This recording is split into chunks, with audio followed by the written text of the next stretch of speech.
Hi everyone, welcome to another episode of the Wicked Wicked Late Show with me, Kim. So, I know normally I go on like 50 million tangents before I actually get around to what I want to talk about. But tonight I'm actually gonna jump right in to my topic. Yeah. So, unless you've been living under a rock and all that jazz, it's inevitable. It has happened. We knew it was all going to happen.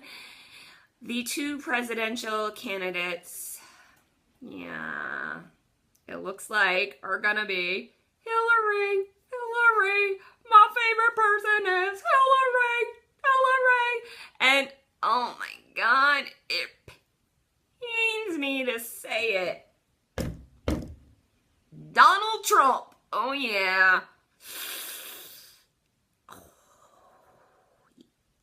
yeah. I can't believe it either. Yeah.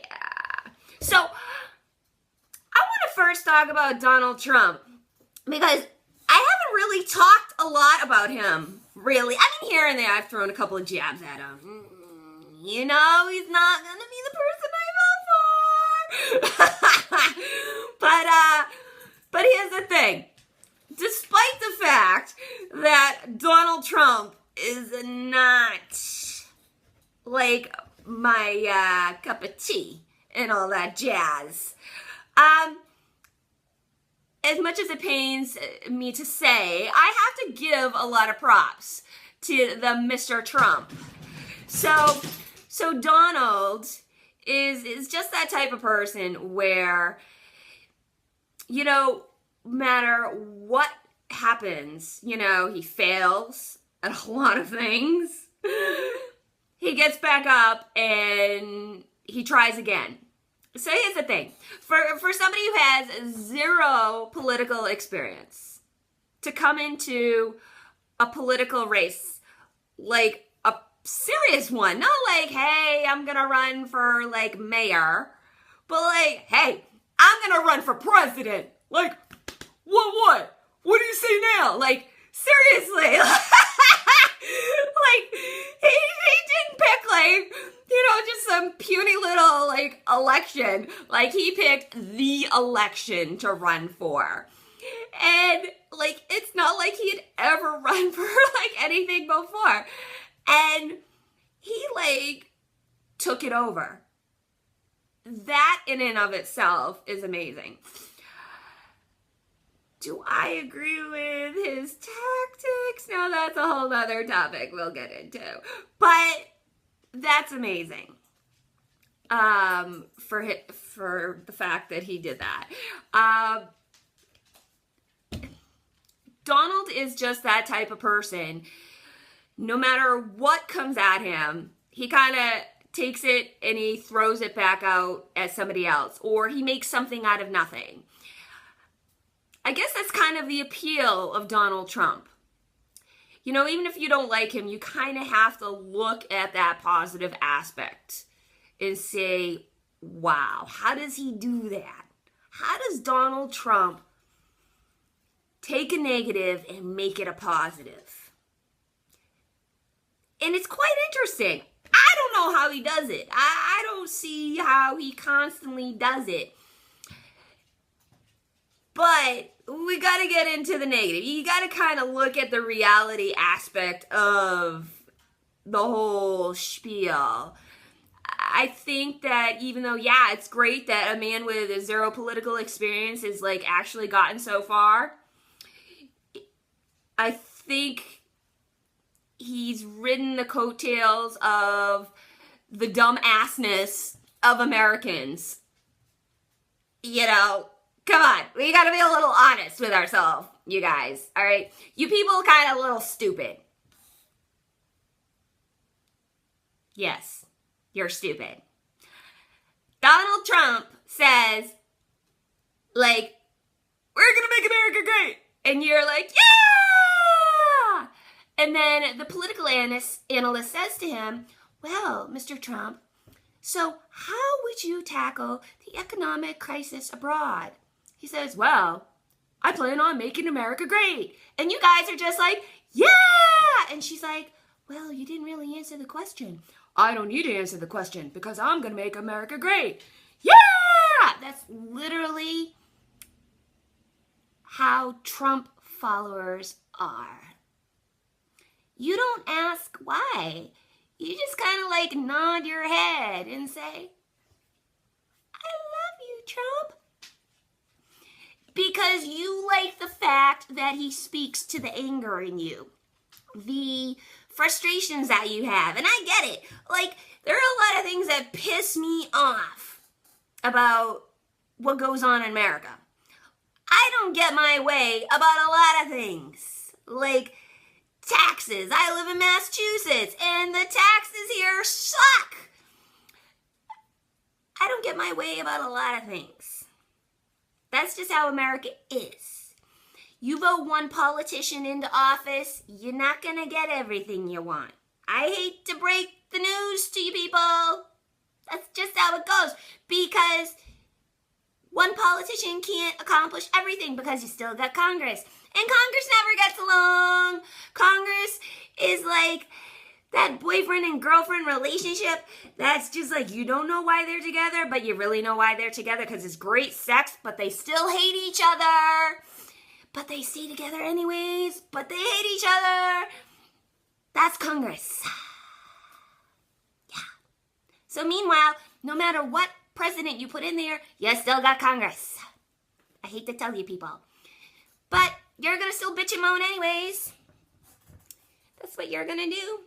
And then you get somebody who's like, yeah, I'm going to put up borders. I'm going to block all these immigrants. And you're going to get all your jobs back. You're going to get this. You're going to get that. And then everything's going to be right in the world. It doesn't really work like that. I don't really know what to like tell you people who are Trump supporters. Like who probably watch way too many episodes of Bachelor and Real World and Survivor. Like, this isn't reality television. Like, you can't just say one thing and you're like, ah! Don't get me wrong. Hillary sucks. Hillary really sucks. I'm really not too pleased that I have to pick Hillary over Donald Trump. She's an idiot.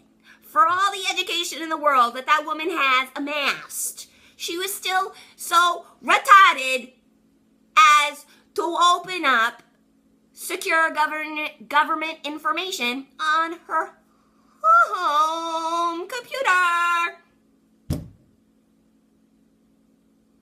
She's an idiot. And we won't even get into the whole Benghazi scandal.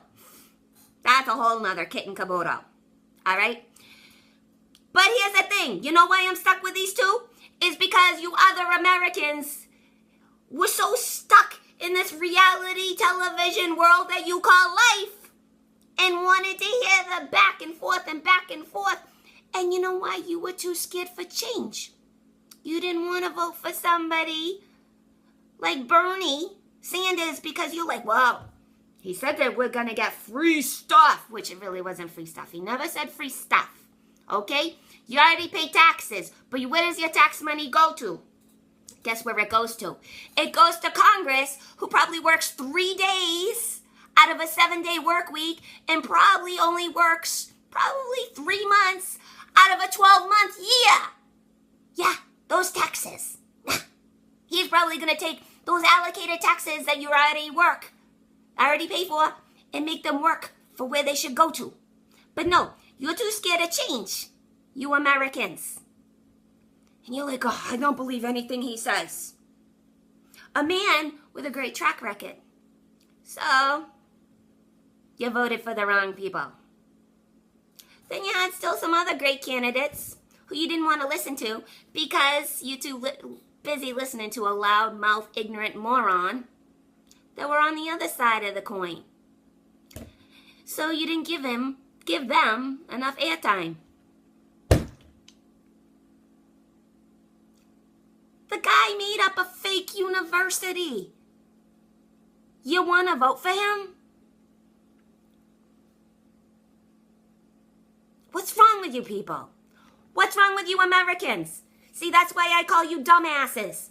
You want change. You're like, oh, I want somebody who's gonna like lower my taxes and like build these walls and get rid of my debt and all that. He's a guy that creates debt. This is what Donald Trump did. Somebody who graduated from Donald Trump University. She decided to take him to court, you know, for fraud. So he decided over 3,200 times to berate her on Twitter, even after she decided to say, you know what, I'm not going to take you to court anymore. That's how nasty he is. What makes you think that he even has the right to be president? He doesn't act like a grown man should. He's disrespectful. Like, no man should treat any other person, let alone a woman, like that. I don't see how any of you are justifying your vote for him. Don't, like I said, don't get me wrong. I'm not so happy I gotta vote for Miss Hillary. But, you know, November is gonna suck. And I'm not so happy about it. So, that's all I gotta say, people. And, yeah, I didn't make my bed today. And, I got plenty of clothes to fold. So, don't mind the hot messiness that is my bedroom. So that's it for the Wicked Wicked Late Show. And, please save America. And, do not vote for Donald Trump. Yeah. This is not reality. This is your life. Goodbye. I love you. See you later.